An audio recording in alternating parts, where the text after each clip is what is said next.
This is the practice of bodhisattvas, to remove the suffering of limitless beings, understanding the purity of the three spheres, dedicate the virtue for making such effort to enlightenment. This is the practice of bodhisattvas. For all who want to train on the bodhisattva path, I have written the 37 practices of bodhisattvas, following what has been said by the excellent ones on the meaning of the sutras, tantras, and treatises. Though not poetically pleasing to scholars, owing to my poor intelligence and lack of learning, I have relied on the sutras and the words of the excellent, so I think these bodhisattva practices are without error. However, as the great deeds of bodhisattvas are hard to fathom for one of my poor intelligence, I beg the excellent to forgive all faults, such as contradictions and non sequiturs. To the virtue from this, all living beings gain the ultimate conventional altruistic intention, and thereby become like the protector Chenrezig, who dwells in neither extreme, not in the world, nor in peace.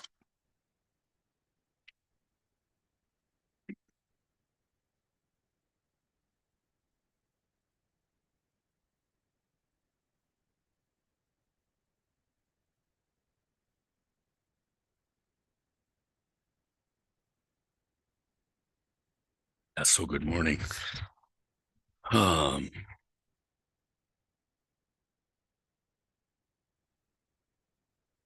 When the historical Buddha, Gautama was his name, of the Shakya clan, he was a prince, and he lived in one of these independent. They actually kind of said that they shared governmental authority. It was like rotated maybe amongst the noble families or the greater families there. But at any rate, it's classically presented as his father as a king, and the Buddha to be was a prince. And from all accounts, was rather a remarkable son. He had was being trained in all the skills that he had to have as a ruler, including military things like shooting bows and arrows and things. But there's a story that he was 13 years old, and there was a plowing festival, kind of like in spring. They had this big festival at the start of the growing season, and he was part of the official, royal party, watching all these men. I think they were competing, plowing with oxen, and he saw the earth being turned over, and they exposing earthworms and half-cut earthworms and all sorts of insects, all sorts of things. And then like seagulls, I don't know if they were actually seagulls, but the birds, clouds of birds appearing to feed on those animals overturned. And the sweating effort of the men, the groans of the oxen, and this whole kind of scene. And he was very moved by this and really disturbed at just how everything was. There's a Sanskrit word dukkha, and we translate it as suffering, but sometimes that's too heavy. I mean, we think of suffering as like a car accident or some terrible thing that happens. But it means more than that. The word dukkha apparently was the word that was used to describe like an ox cart where the axle was off center. So, nothing was going smooth. Everything was always lots of friction, keeping it on the path. I joke, thinking of it like one of those carts that you can get at Wegmans that has a wheel a little bit off, and it's working, but man. So anyway, he was deeply moved by this, and he excused himself secretly from the royal party and walked off, and he found a tree, traditionally called a rose apple tree, and he just sat down under it, kind of a natural kind of meditation. He was just deeply pondering the state of things. And he slipped into a state which is called samadhi. There are many different levels of samadhi. Sama means even, and di is the seed syllable for the Buddha Manjushri, the Bodhisattva of wisdom. So it's the essence in your mind of wisdom. The first arising of wisdom in any form is this syllable D, DHI, works too in English letters. At any rate, he slipped into this state of, just total non-distraction. So it has all sorts of qualities. I mean, it's obviously peaceful, but it's completely alert and aware at the same time. Um, a great feeling of kind of unity, or at least a feeling of not two-ness, this sense of alienation. It's like when you meet someone for the first time, there's always this little feeling of this distance, um, and that wasn't there. So anyway, in this natural state, well, after some time, his father noticed, where's Gautama? And he sent out his messengers, his servants, find Gautama. He's supposed to be here at the plowing ceremony. And they found him and woke him out of that samadhi. He didn't tell anybody about it. It was that experience, his memory of that years later, at the end of his great effort that failed at this ascetic practice, where he was just going to sort of discipline himself into wisdom by not eating, by bathing in the wintertime under waterfalls, holding your breath for tremendous lots of time. He said at one point, he said there was no ascetic practice done in India that I had not done to perfection, but they didn't give him the answer that he wanted. He didn't know the answer to the problem of suffering. He had been practicing with 5 other ascetics, and he was kind of like their teacher. They were all doing these very rigorous, difficult kind of practices. You can see statues that are made of this time, and it said that he could put his hand in and touch his spine through his belly. He was so thin, just totally emaciated. And so he was doing a ritual bathing in the river Narajana, I think it is. You can go there today in northern India. And he was so weak that he almost drowned getting out of the river. And he crawled out and was on the bank of the river, and he suddenly remembered that experience of samadhi when he was 13 years old. And it suddenly occurred to him that he had spent the first part of his life like chasing after every kind of pleasure and in good things, I mean, responsibilities, but just trying to get more and more and more and more and more, so to speak. And then on his spiritual quest of trying to do without. And he suddenly realized that this experience that he had of this samadhi was a middle way between grabbing onto or pushing away. And he had unshakable confidence that he had found the path to Buddhahood, to the realization of his true nature. And it said that a young woman was coming from the local village just at that time. She was walking by, and I mean, they say that she was like the emanation of a goddess, because she had a bowl of like cream of wheat or something, a very kind of a gruel kind of thing. And she offered it to him, and he took it and ate it. And his 5 other students, they saw him eating. They thought he had abandoned the ascetic path, and they left. And that's a huge thing in India, to reject your teacher. I mean, I don't think we understand the kind of bonds and obligations and strengths in a caste culture. It's just not, we're used to, well, I just follow my own lights and path and everything. We're so individualistic, both good and bad. But in India, it's not like that. You just don't do those kinds of things. But they did. They rejected him. It said that he took an offering bowl at that time, maybe the bowl that she had given him the food in, I'm not sure. And he said, if I am to become the Buddha, may this float upstream. And he threw it into the river, and it did. It went upstream.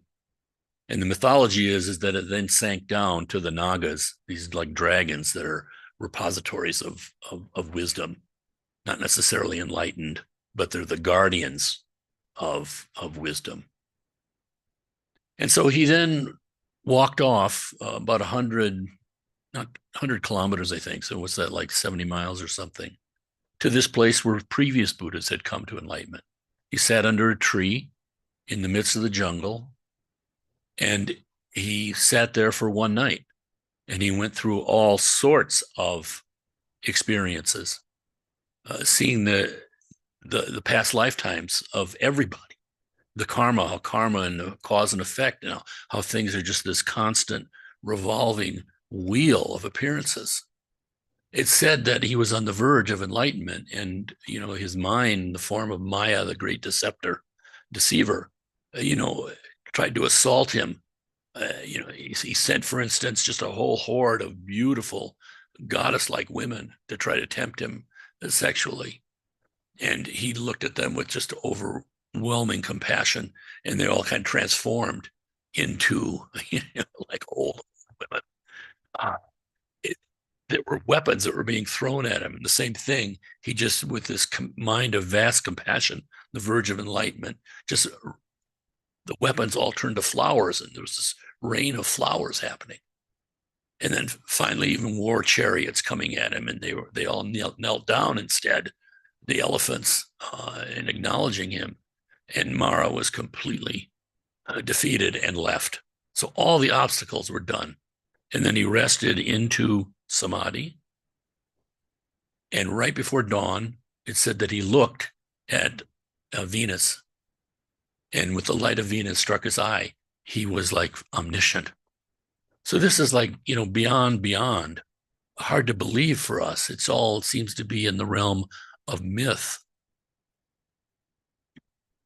But nonetheless, it was that training of mind. And there are many things that happened thereafter, but basically, after first hesitating to teach, because he said, the world is so screwed up. People are so looking for peace where they can't find it. They're looking for love in all the wrong places, basically. But so life is tragic because it's this wholehearted, I really want to do the right thing. I really want to have a stable peace I really want to help others. I mean, all these wonderful thoughts, people have these, and yet somehow we don't know the method. And so he said, it seems that everything can get twisted to fame and gain. People can have a partial kind of insight and then can be misled, can mislead themselves. The world is very, very difficult. He says he hesitated to teach. He thought he'd just make it worse. But it said that the great gods of ancient India appeared to him and said, no. There are some for whom the dust on their eyes is slight and will benefit. So he said, okay. He taught for I don't know, something like 40 years, 42 years, something like that. And all of Buddhism has come from that experience. So fundamentally, it's about training the mind. And yes, wanting happiness, the true way to true happiness, and then beyond to enlightenment itself. And the images that are given, it's one very famous teacher. There is in France, a Frenchman named Matthew Ricard, who he was like a top student at France's greatest scientific institution at the Sorbonne, and had a tremendous scientific career in front of him. His father is a leading French intellectual. I think Jean-Luc Ricard, I think is his name. Big philosophical thinker type, not religious at all. But Matthew Ricard met the Dalai Lama and then was so moved that he became a monk himself. So here's Matthew Ricard working with his teacher, Dingo Khyentse Rinpoche, and has written all sorts of books, and he gives TED lectures and all these kinds of things. Wonderful man, wonderful example. But his teacher, Dingo Khyentse Rinpoche, told this story, what we're all after. He said, we start out, we're after happiness. And he said, the process, the Buddhist process, but it's just human process. I mean, we put a label of Buddhism on it, but it's without a label. It's just your mind. You're walking through this world with all these poisonous trees. They all have poisonous fruit. And it seems like your only sustenance is somehow to poison yourself or get involved in this. There's no other way out. You can't live without killing. So what do we do in this situation? He says, well, the first level is you're walking through that and you pick up an axe. And this axe is very heavy. The heaviness is your concentrative power of your mind. It's called shamatha in Sanskrit.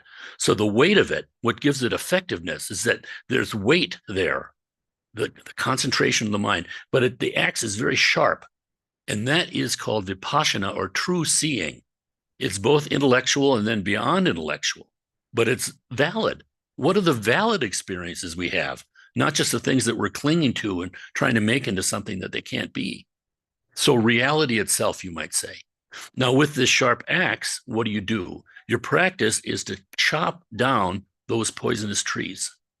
So the poisonous trees are all the emotions and the afflictions that cause war, that agitate our own mind, greed, jealousies, envy, resentments, arrogance. Tibetans list like 23 different types of arrogance. It's seemingly endless. But you chop down the root of those. What is producing those things? And what's producing it is this clinging to self, this idea that we are somehow radically not of this world, you might say, apart from everything else. And so in order to get better, we have to sort of grab onto other things, pull them into our orbit. Or to protect ourselves, we have to push everything away so we're alone on our cloud. So we're chopping these trees. The trees fall down. There's no more poisonous minds being created. It's said for this form of practice, it's more beneficial to have a male body. Women can do it too. Women have come to enlightenment this way, no problem at all. But for whatever reason, biologically, who knows, it's like easier for men to just sort of cut down the tree. But that leads to happiness, your own happiness. It's said that someone can remain, when that's fully realized, one can remain for eons in that state of just happiness by yourself, completely unperturbed. But then it says there's a point at which a light comes from the mind, the heart of a Buddha to your heart and wakes you up a little bit more. And you think, oh my goodness, yeah, I'm doing great. But all those other beings out there, those dreamlike beings, they're suffering. They don't need to suffer. They don't know. So that launches you onto what's called the Mahayana, the great career, the great path, the path of vast loving kindness and compassion, where the goal is to liberate all sentient beings, not just ourselves. This leads to Buddhahood. So now, Dingyo Khyentse said, you're walking through that same poisonous forest, same poisonous trees, poisonous emotions up there at the top.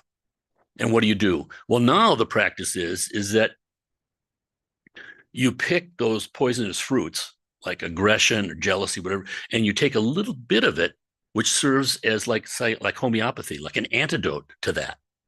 So now you're trained to be aware of your anger as it arises in your mind. But instead of being thrown around by your anger, and what can I do to get rid of this horrible feeling that comes with it? Well, I think I'll kill somebody. Instead of that outward look, we train ourselves into, when anger arises, patience. I'm practicing patience. And so the anger becomes the stuff that we're working with. This leads all the way to Buddhahood, complete freedom.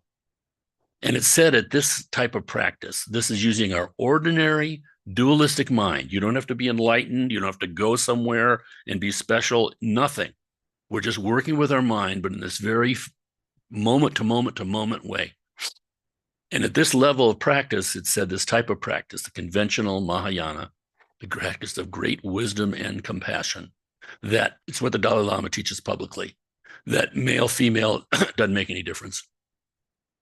Both equally conducive to this type of practice. And then you're walking through the same forest, Dingyo Khyentse taught, but now we do the special Mahayana, the extraordinary practices, which we call Vajrayana or Tantra Yana. These are practices that don't exist in all Buddhist traditions, but happily for Tibet, they did. Tibet had the full range. Now you're walking through the same forest, but the practice is to pick that poisonous fruit and take a big bite out of it. I mean, this seems like bizarre, can't be. It's the path of change, of transformation, you might say. We're transforming ourselves into a Buddha. And the idea behind it is in the ordinary being where we were making the antidotes, we're saying, okay, I'm Frank, I'm ordinary sentient being. I have Buddha nature. So I'm going to practice as a Frank being, purifying my mind, seeing the anger arising, practicing patience, whatever the negative affliction is, I'm practicing this antidote again and again and again and again, all the whole path, donating the merit, all of these things. But because the teaching is that we're actually Buddhas, each one of us right now is a Buddha. In the Kalachakra Tantra, it says that all beings are Buddhas. And apart from that, there aren't any Buddhas. So we can have confidence in that. And therefore, you can practice as a Buddha right now. It doesn't seem right, right? We can come up with all sorts of reasons we shouldn't do that. But actually, because our Buddha nature is there right now, just covered up, we can visualize ourselves as a Buddha. It's actually valid. And so the ordinary path of the antidotes and what Dalai Lama teaches, this is called the causal path. We're practicing the causes that result in Buddhahood, the causes that result in happiness, the causes that result in wisdom, causes that result in insight, the causal path. We're practicing all the causes of Buddhahood all the time. But in this special practice, the extraordinary Mahayana, we're practicing the resultant path. So I can visualize myself as a Buddha right now. And because that's actually valid, even though we can't believe it, your Buddha nature starts to shine through it. And the power of it is that it allows you to use the negative energy, themselves, but completely transform it into Buddha mind right now. So our anger, for instance, is transmuted through this visualization and through the thinking. The anger is transmuted into the penetrating wisdom of the Buddha Vajrasattva. Our greed is transformed into the complete sharing wisdom of Buddha Ratnasambhava, the Buddha of great jewels. Our lusts and greeds and all of that are transformed into the discriminating wisdom of Buddha Amitabha, and so on. So it's a tremendously powerful method, and it was by Guru Rinpoche, this man 1,500 years after the Buddha in Tibet. The Tibetans believe this is actually the most effective practice for our particular lifetime, our particular world era, when emotions are very rough and everything is upside down. People see virtue as being non-virtuous, and people see non-virtue as being virtuous. We're just completely screwed up. So these practices take a certain amount of faith, of course, and lots to know, and there are protections with it. There are all sorts of, there's empowerment. One just doesn't do it. But you have to have the understanding, first of all, of this vast mind of loving kindness and compassion. Object-less compassion. Instead of the compassion that, oh, I like this one, I don't like that one. This one's in my family, I love them. But that guy over there, I hate him. Who knows why? We can't pretend, though. We train ourselves in that way. And at the same times, we're falling all the time. We're failing all the time. But we're training our mind, and it works. So to give you an idea, you know, I come across Dharma, and learn a little bit, and thinking a little bit. Yeah, it does sound like maybe patience is better than anger, and perhaps the antidote. I'll give the Dalai Lama half a credit, and I'm going to start practicing patience. All right. So I'm driving down the freeway. Someone cuts me off. Right. What do? Flipping the bird, yelling at him, "You SOB! I hope you die." And I'm thinking that too. I want him dead. And then I realize, oh, that's nice Buddhist practice, Frank. What were you trying to do today? So you keep trying. And what goes away first is the grossest. We're going towards the inside. What the gross physical activity. So I'm no longer flipping him the bird, but I'm still saying you SOB, and I'm thinking, I want you dead. But that's progress. And so you can meet people on the Buddhist path and you say, that guy's a real jerk. Yeah, but you should have seen him 10 years ago.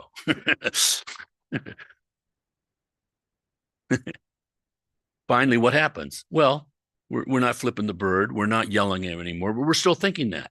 But if you can believe the Dalai Lama, if you can believe our great teachers, eventually that's gone. And instead it becomes all beings are your mother, have been your mother in a previous lifetime in the vastness of time.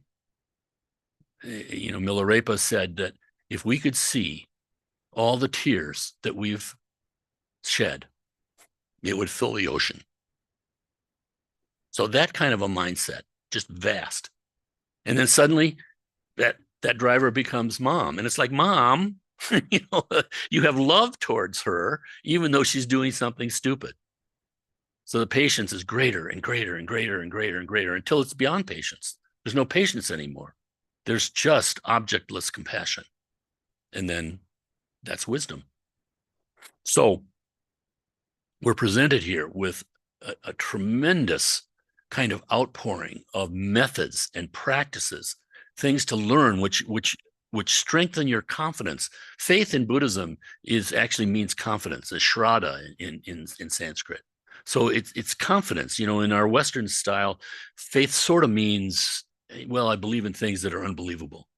But that's not Buddhist faith. Buddhist faith is, like, here's little LeBron James. Here, why don't you take this basketball? Try to put it in there. No, it doesn't work. Just keep trying. All years and years and years. And then the next thing you know, you see this incredible display of going to the basket and putting it in there. It's training of the mind. It's so important. So that's where the faith comes in and the confidence, because we have to have the confidence just to keep going. And the wonderful thing about like all these methods and all these things is that you don't know what works for you necessarily, but there's stuff in there that will. The fundamental thing is that we believe that the Buddha was not mistaken. He was not insane. He was not drunk when he said all beings have Buddha nature, and everyone can realize it, make it real to the same degree that I have.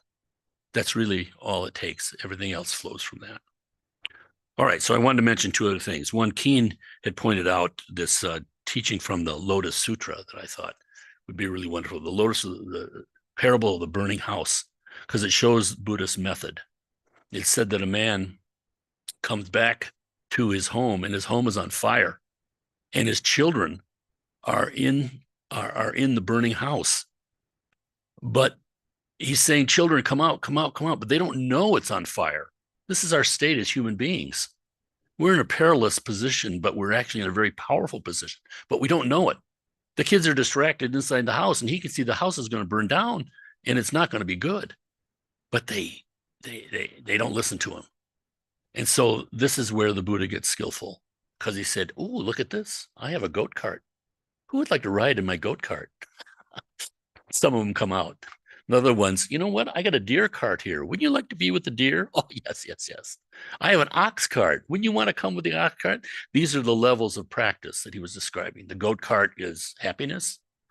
The deer cart is the conventional mind all the way to Buddhahood. And the ox cart is like the Vajrayana, that's direct perception of mind. So, and he saved them all this way. So that's the situation that we're in. The genius of this is that it works. There's 2,600 years, you can see, and wildly different cultures. I mean, compare the cultures of India and their style with China. Both transformed by Buddhism.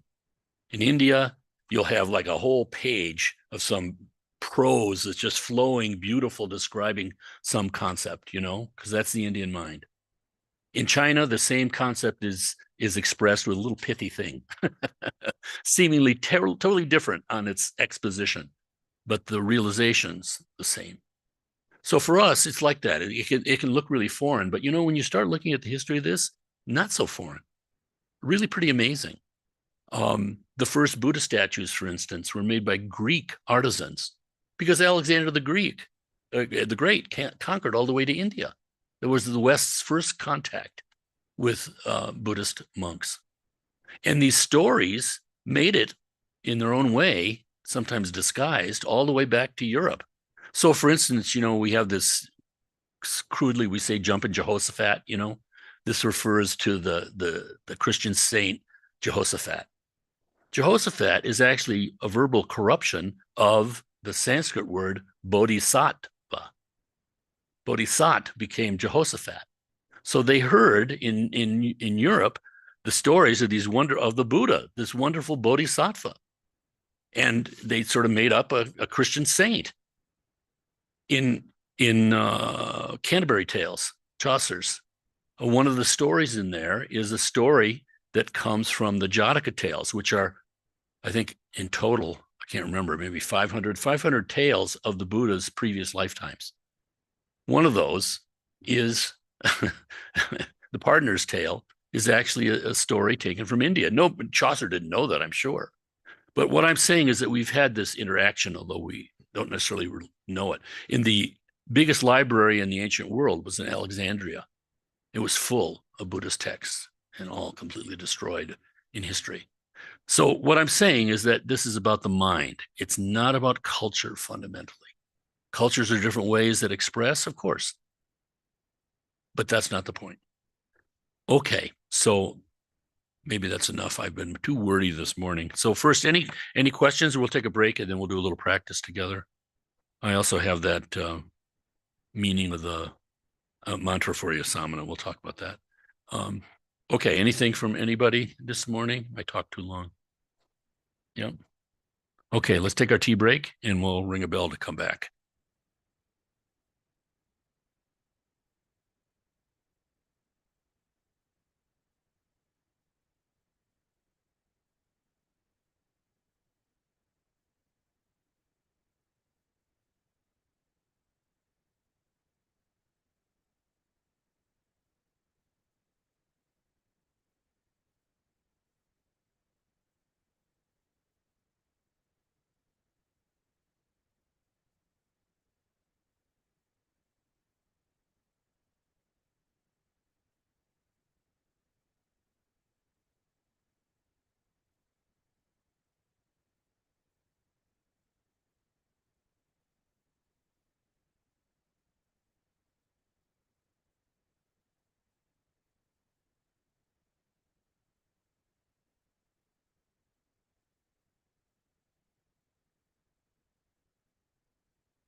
I know.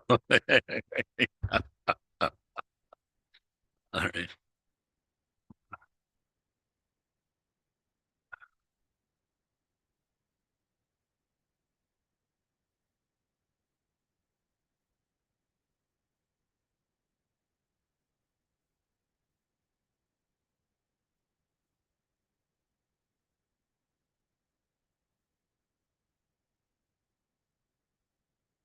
Okay, we're going to do a little guided meditation this morning um, to show you one that's, oh, thank you.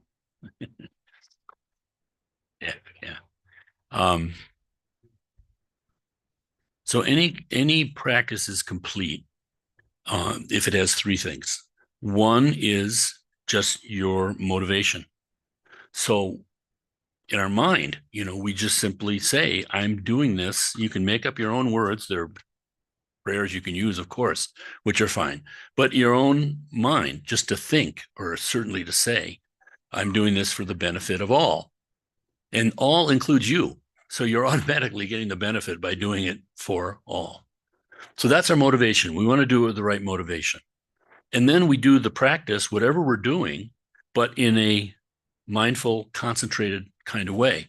So if you're washing dishes, the same thing. You can do this with your entire life. You generate your motivation and then you do whatever you're doing it, but you're doing that in a non-distracted way. And then at the end, we dedicate the merit, whatever we gained, visible, invisible, to all motherly sentient beings. So it's this vast giving. Now, when we're doing things in our ordinary day-to-day dualistic mind kind of way, that's the process that's going on. When you go to the extraordinary Mahayana, we're practicing something called pure vision, where, I mean, again, we regard all of this realm as being a pure land, a land that's sort of like created from the mind of the Buddha. All the other beings, instead of just being all the sentient beings like they are suddenly bodhisattva, high-level practitioners. The teaching we're doing is the timeless. It is timeless, and the teachings are the highest kind of Vajrayana teaching. So you can practice pure vision like that all the time. I mean, one can be taking a shower, and you can visualize Vajrasattva above you and nectar pouring off his body, washing you, all your past karmas, everything, just washing down the drain. So this practice can be happening all the time. And good deal for us because none of us are monks or nuns. It's really hard.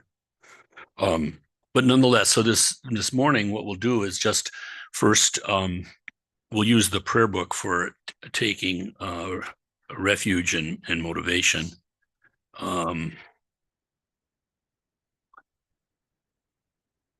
Yeah, so you turn to page 11. We'll 3 times do the short refuge prayer together right now. In the Buddha, Dharma, and assembly excellent, I take refuge till I come to full awakening. By the merit of my deeds like generosity, may I achieve Buddhahood for being's benefit. In the Buddha, Dharma, and assembly excellent, I take refuge till I come to full awakening. By the merit of my deeds like generosity, may I achieve Buddhahood for being's benefit. In the Buddha, Dharma, and assembly excellent, I take refuge till I come to full awakening. By the merit of my deeds like generosity, may I achieve Buddhahood for being's benefit.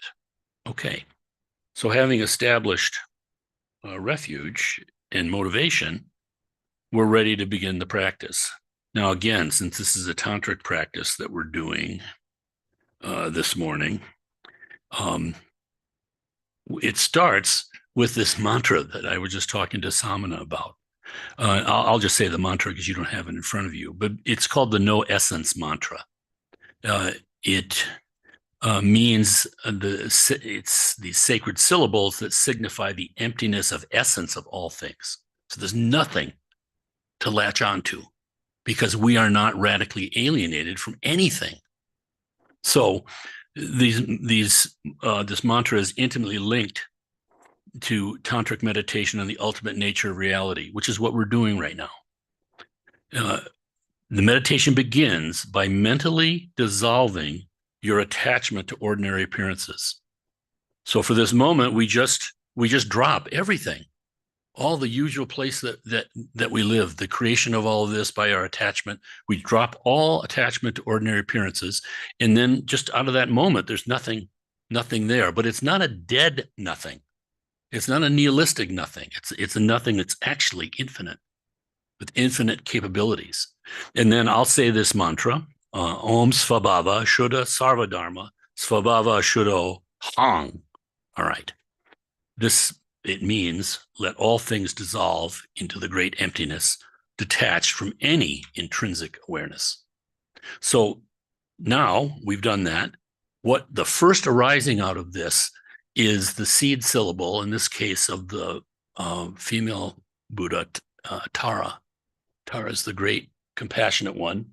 You can do the syllables. You don't, if you know the Sanskrit letter Tam, that's great. But if not, TAM, English. So what happens is you become Tam, TAM, standing upright. And then out of that Tam, just think, we'll go through this in a guided way. So right now, you are the Tam, tremendous amounts of light coming from the Tam, going to all the infinite Buddhas. Imagine them all up there. And then that light comes back to the Tam. You are the Tam as blessings. And now the light goes out again to all sentient beings. I mean, throughout the entire universe, all the galaxies, everything are permeated by this light coming from your Tam, the blessings of the Buddha, making all the beings happiness. Now the light returns now to your Tam, and in an instant, you become Tara. So Tara in this color is red, many different colors of Tara, but in this case, this morning, she's red. So you are a beautiful, like 18-year-old woman, and you have like a bow and arrow, and the arrow is with feathers. With flowers. So this completely beautiful existence. You're in a palace. You're seated on a full moon, like a pillow, and that's supported by a beautiful multicolored lotus that's like a throne. But at any rate, if you can't visualize all that, that's all right. You can just focus on the TAM, the TAM, because that's the essence of everything. All right, so now we stay as Tara, this red Tara, and we're going to recite her mantra, which we don't quite have it, but if you turn in your prayer book to page 38, many different mantras for Tara too. In our book, we have the green Tara. But if you look down there under Tara's mantra, we're going to say Om Tare Tam Soha. So the first two syllables and the last syllable are there, but we have instead of Om Tare Tutare Ture Soha, it's going to be Om Tare Tam, just that Tam. You're visualizing yourself as red Tara, Tam in your heart, and that Om Tare Tam Soha is going around and around and around, spinning around the Tam. You have the Tam in your heart, and then you have the Om Tare Tam Soha spinning around. And it's going clockwise. So it means if you were looking down from above, it would be going clockwise. And as we're saying the mantra, we're purifying our speech. As we visualize ourselves as Tara, we're purifying our body. And we are having the great mind of emptiness. Lama Tarchin says, great exaltation of the vast compassion, love, all these positive qualities in our mind. We can think like that, or just the emptiness of the mind. But nonetheless, we're manifesting as a Buddha right now, Buddha in body, speech, and mind. But what we do is we're going to sing together and repeat the mantra, Om Tare Tam Soha. And we'll do that for a little bit, and then there'll be a dissolution of it. So you'll see how it works. Okay. Yes, it is. Yeah, thank you. Okay.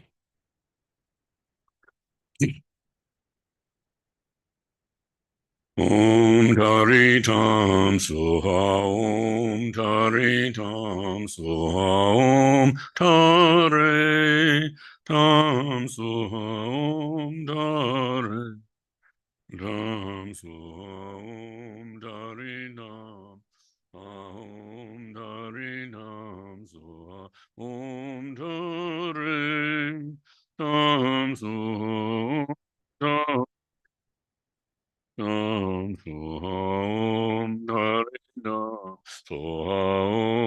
Dari Nam Som Dari Nam Som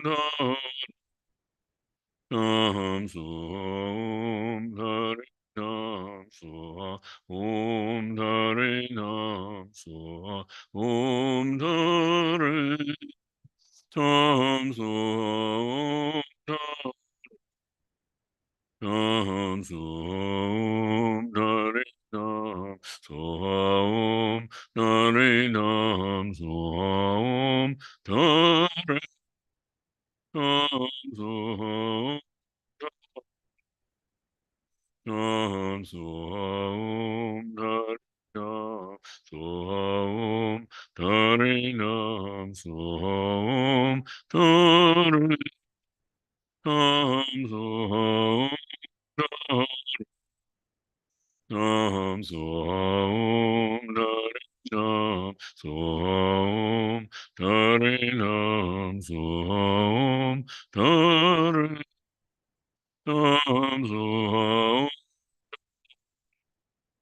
Nam Som Dari Nam Som Om Dari Nam Som Om Dari Nam Som Dari Nam Som Dari Nam Som Dari Nam Som Dari Nam Som Nam Som Dari Nam Om Dari Nam Som Dari Nam Som Nam Som Dari Nam Om Dari Nam Som Dari Nam Som Nam Som Dari Nam Som Dari Nam Som Dari Nam Som Nam Som Dari Nam Som Dari Nam Som Dari Nam Som Nam Som Dari Nam Om Dari Nam Som Dari Nam Som Nam Som Dari Nam Som Dari Nam Som Dari Nam Som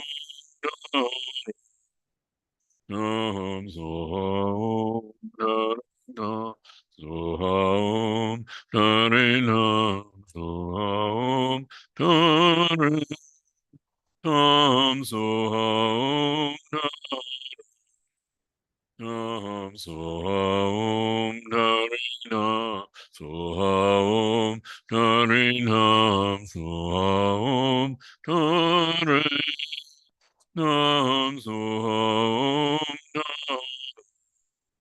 Nam Som Dari Nam Om Dari Nam Som Dari Nam Som Nam Som Dari Nam Som Dari Nam Som Dari Nam Som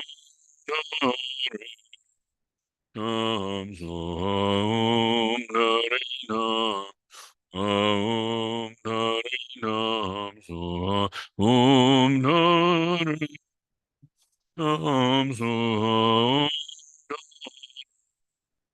Nam Som Dari Nam Som Dari Nam Som Dari Tam Soha Om Tare Tam Soha Om Tare Om Tare Nam Soha Om Tare Tam Soha Om Soha Om Soha Om Tare Nam Soha Om Tare Nam Soha Om Soha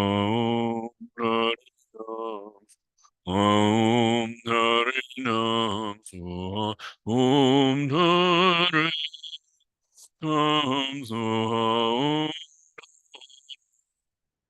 Nam so Nare Nam so Om Nare Nam so Nam so Tare Nam so Nam so Tare Nam so Om Nam so So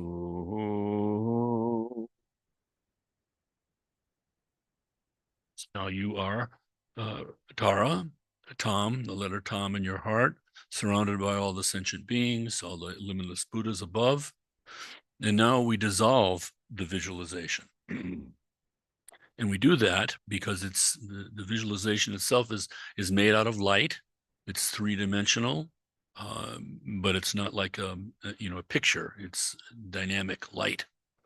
And now you think that all the limitless Buddhas and Bodhisattvas dissolve to your heart. And now all the limitless sentient beings dissolve as light to your heart. And think that you dissolve from the bottom of your lotus throne and the tip of your crown. You're dissolving simultaneously up from the bottom and down from the top. And all that remains is the letter Tom. And now the letter Tom dissolves from the bottom up. So if you got the three letters, all three letters simultaneously, TAM, dissolving up, up, up, up, up, up until the very tip is completely gone and rest in that state.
Now reappear as Tara. We've done the refuge and motivation, the concentrated practice. Now we're going to do the dedication of merit to make the whole practice complete.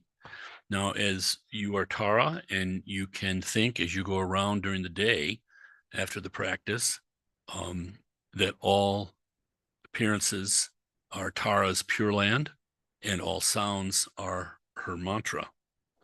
Then if you turn for the dedication to page 32.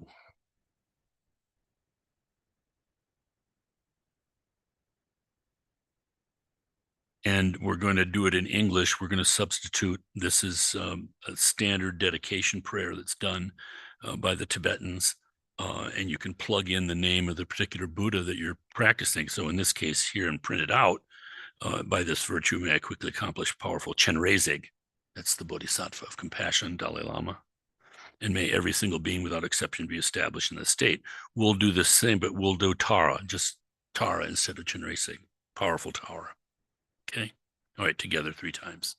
By this virtue, may I quickly accomplish powerful Tara, and may every single being without exception be established in that state. Right. All right. And then we've done a complete practice. So we'll do one of the closing prayers. If you turn to page 23.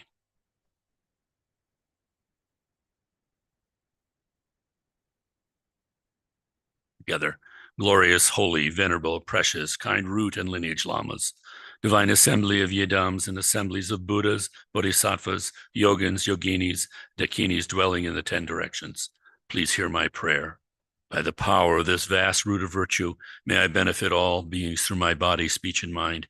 May the afflictions of desire, hatred, ignorance, arrogance, and jealousy not arise in my mind. May thoughts of fame, reputation, wealth, honor, concern for this life not arise for even a moment. May my mind stream be moistened by loving kindness, compassion, and bodhicitta, and through that may I become a spiritual master with good qualities equal to the infinity of space. May I gain the supreme attainment of Mahamudra in this very life. May the torment of suffering not arise even at the time of my death. May I not die with negative thought. May I not die confused by wrong view. May I not experience an untimely death.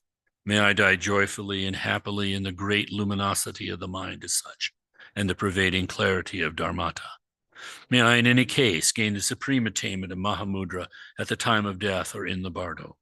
By the power of the merit I have accumulated, the power of merit in samsara and nirvana in the 3 times, and by the power of the primordial merit of Buddha nature. By all this, may I and all sentient beings quickly attain the perfect enlightenment state of Buddhahood. All right, now back to page 32. And together. Om mani me hum ri. Om mani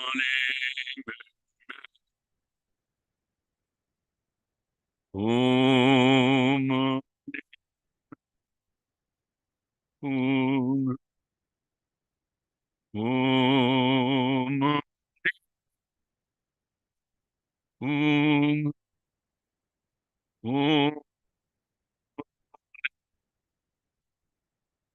Om Om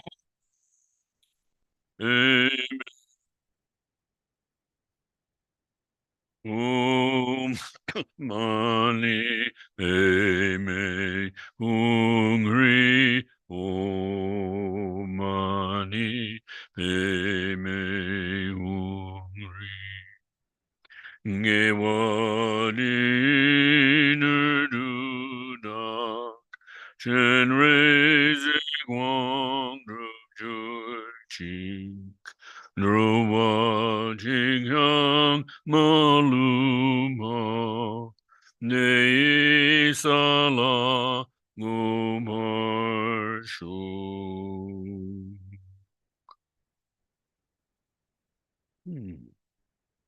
Okay, thank you, everyone. Your little tip of the tongue taste of the Tantra. And I forgot to mention, anyone who doesn't have one of these little books, please feel free to take one as White Lotus's gift to you. Our great teacher, Gar Rinpoche, has said that the entire Buddhist path can be found in this little book. It was written by a Tibetan monk in the 1200s, I think, 13th century, and is the essence of the Dalai Lama's favorite book, the greatest book on conduct that came out of India in Sanskrit. But it's very wonderful because it's lacking in, very direct, lacking in a lot of technical terms. But when you do come across something, study, find out, get the meaning, you'll be good. But anyway, it's a very useful little book. He's handed out tens of thousands of these throughout the world. We've seen it in Chinese and Russian and Ukrainian and Estonian and Lithuanian and Spanish and you name it. So please take one of those. Okay. Gretchen, we got announcements?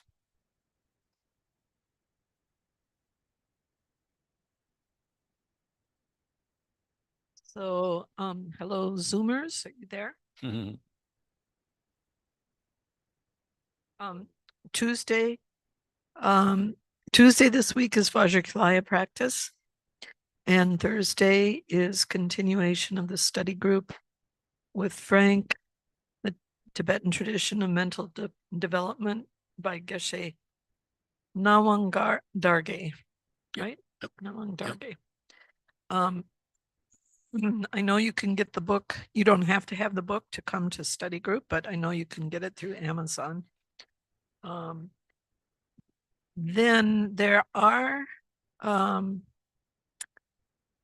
we are in the midst of planning for the Losar activities. So Tibetan New Year. the Tibetan New Year, which starts February 28th.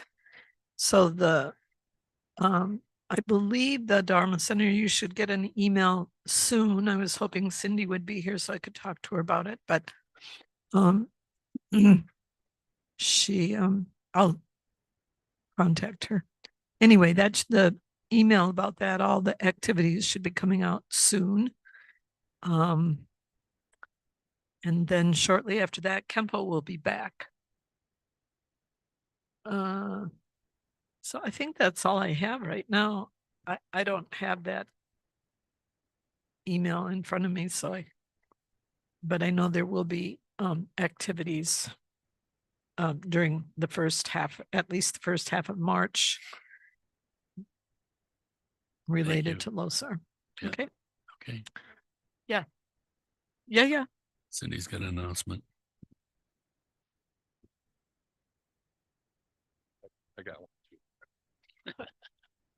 So because there are new folks here, I wanted to remind people that either myself or Stephanie have been opening the center at 9 o'clock on Sundays if you want to come and do a silent meditation. And we hope that you will join us. Yeah, thank you.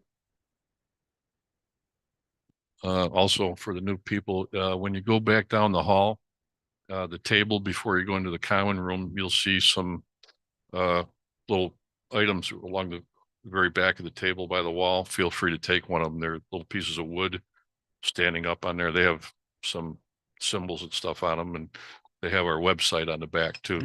That's all I got. Okay. All right, everyone. Thanks. See you next time.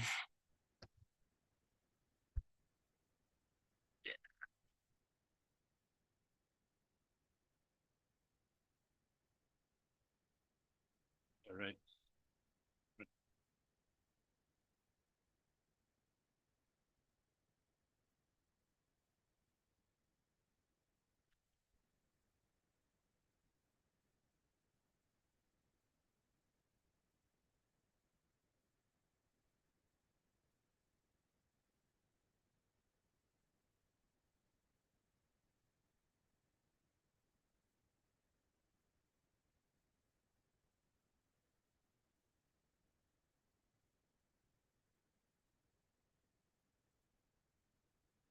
How'd you do? You came with your tack. Look at you. That's outstanding.